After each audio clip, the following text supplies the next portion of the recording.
Yes, you can evaluate the health of your relationship by evaluating it against the chakras.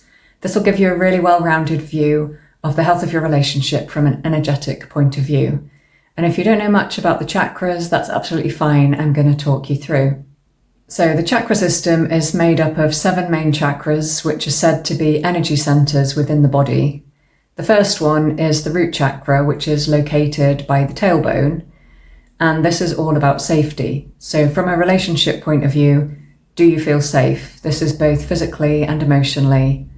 It's an interesting one because in order to evaluate how safe you feel, you need to know what safe feels like. So if you have a history of relationships where your safety is compromised, you may find it difficult to access that sense of safety and evaluate accurately whether you are actually safe.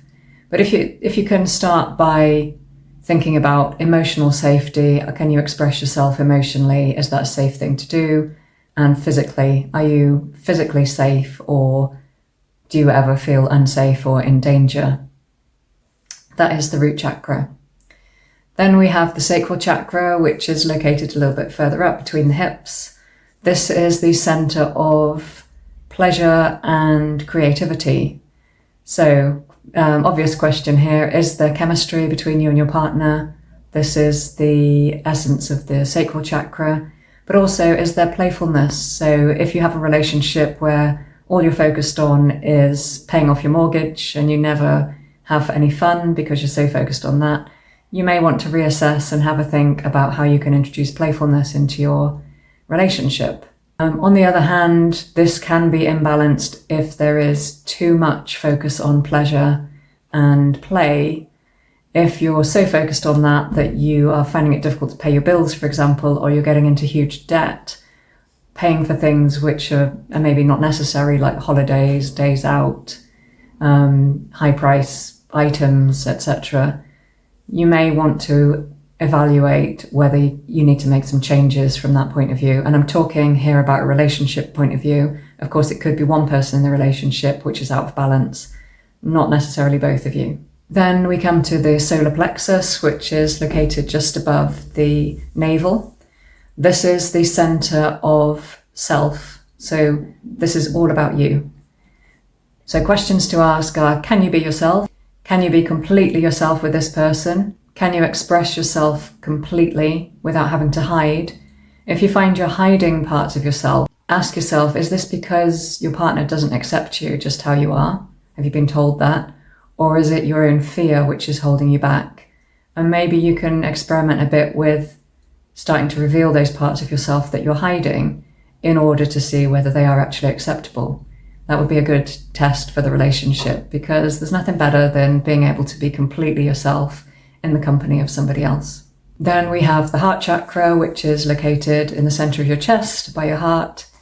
And this is all about feeling love from the heart.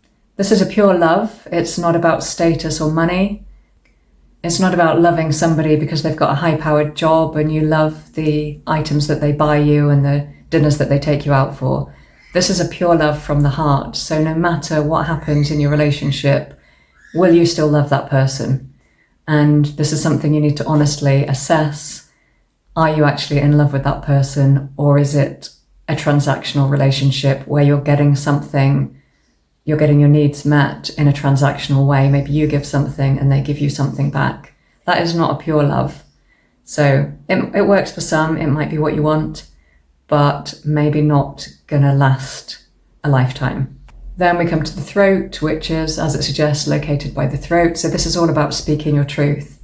Can you speak your truth in the relationship? Can you express your needs? Can you express your emotions? Can you express your desires?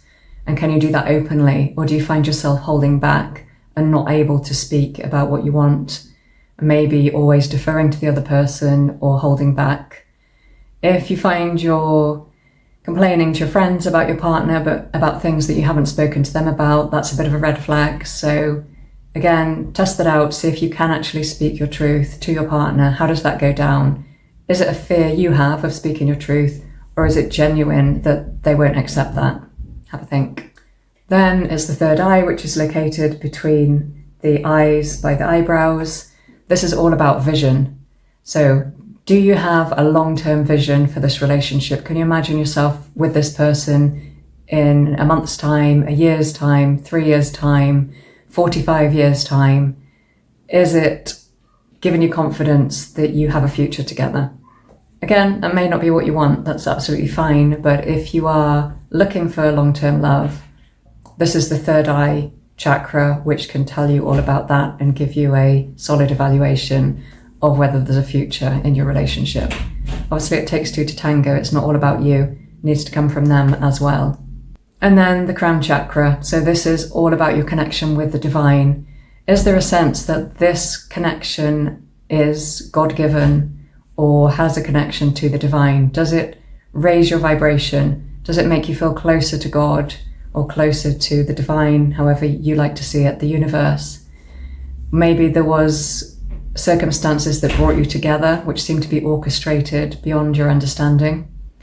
We talked about the third eye being all about vision. Is there a sense that the divine or God is included in that vision and that you're allowing inspiration to come through you in order to guide your direction and connect you to this person?